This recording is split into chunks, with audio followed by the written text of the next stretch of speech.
I have watched empires decline for decades, and I can tell you that the loss of control over peripheral territories is not a sign that collapse is coming. It is a sign that collapse has already begun, and most people simply have not recognized it yet. When a nation can no longer protect what it once considered its uncontested sphere of influence, when rivals operate openly in regions that were once off limits, the transition from dominance to diminished status is already underway. The recent attack in Venezuela is not an isolated incident. It is a symptom of a much larger structural shift that has been building for years and is now becoming impossible to ignore. For more than 2 centuries, the United States has operated under a principle known as the Monroe Doctrine, established in 1823. The core idea was simple. The Western Hemisphere is America's sphere of influence, and external powers have no legitimate role here. This was not just rhetoric. It was backed by military and economic power that made challenges costly and rare. When the Soviet Union attempted to place missiles in Cuba in 1962, the United States came to the brink of nuclear war to enforce this doctrine. The message was clear: Latin America is not open for competition. That world no longer exists. The fact that Venezuela, a country 90 miles from the United States maritime border, can experience a significant attack while Washington's response remains limited and uncertain tells you everything you need to know about how power has shifted. This is not about whether the attack was justified or who was responsible. This is about the absence of credible deterrence, the erosion of influence, and the growing willingness of other actors to operate in a region that was once considered untouchable. When I study the decline of previous empires, I see this pattern repeat with remarkable consistency. The British Empire provides the clearest parallel. For more than a century, Britain controlled vast territories and maintained dominance over critical trade routes and resource-rich regions. But after World War II, exhausted financially and overstretched militarily, Britain could no longer enforce its will globally. The Suez Crisis in 1956 became the defining moment. Britain and France attempted to reassert control over the Suez Canal after Egypt nationalized it, but the United States and Soviet Union both opposed the action. Britain was forced to withdraw, humiliated. The world watched as a former superpower discovered it no longer had the strength to protect what it once controlled effortlessly.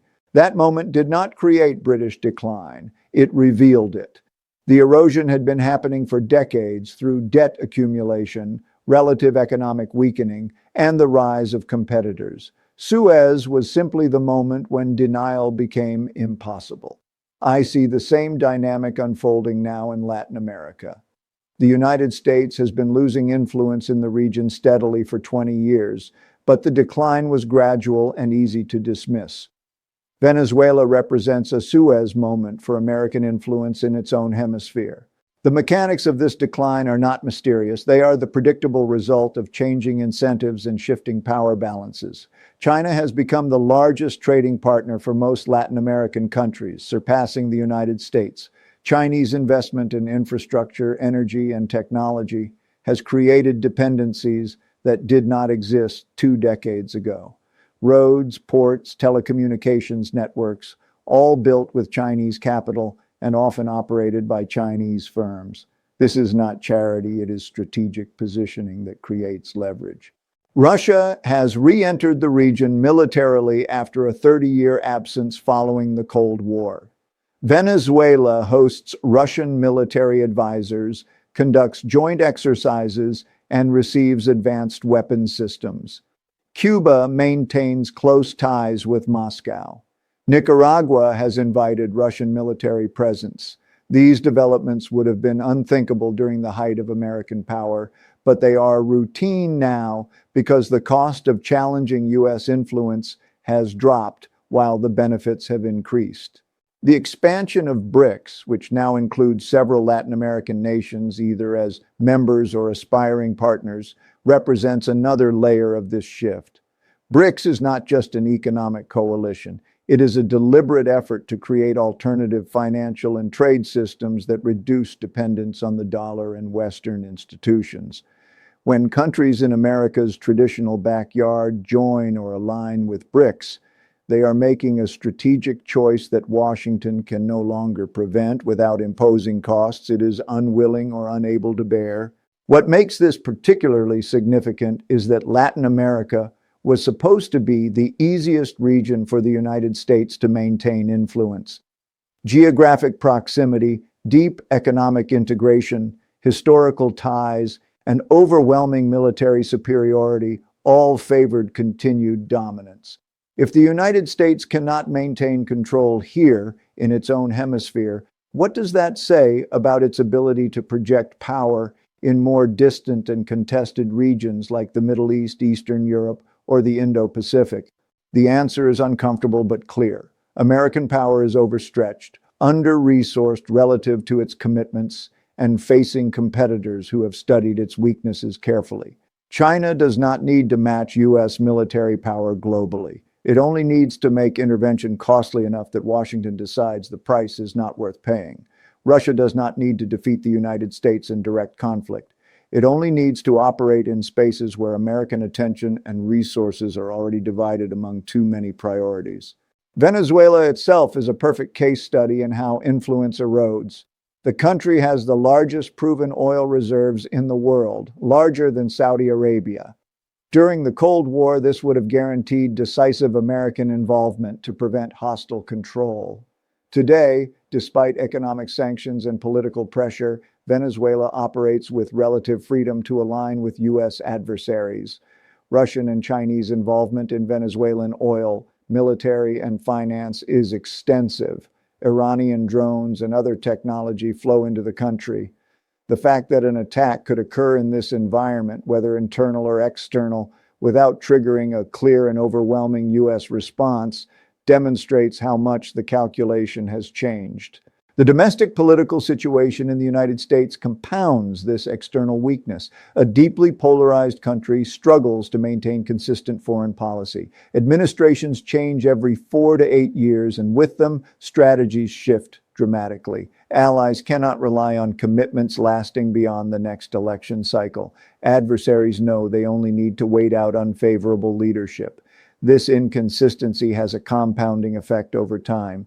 Each policy reversal weakens credibility. Each missed response to provocation invites further testing.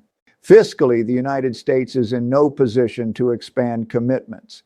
The national debt exceeds $35 trillion. Interest payments alone consume more than $1 trillion annually, more than defense spending. Every new intervention, every deployment, every aid package must be weighed against domestic needs and growing fiscal constraints. This is not the position of a country with unlimited freedom of action.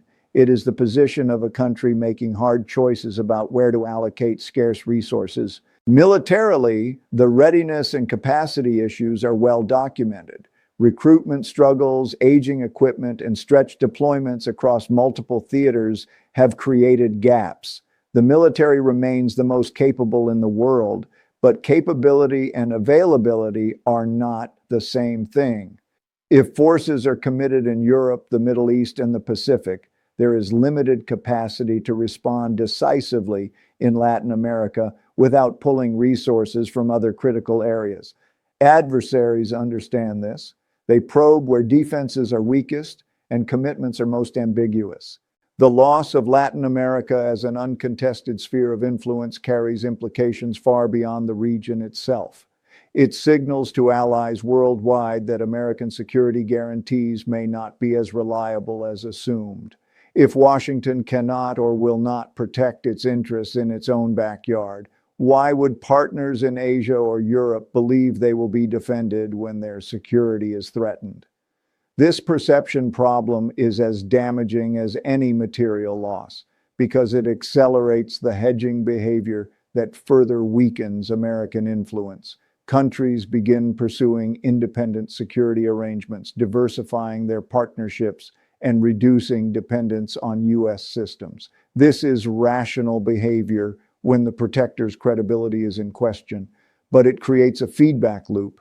As allies hedge, American influence declines further, which encourages more hedging, which accelerates the decline.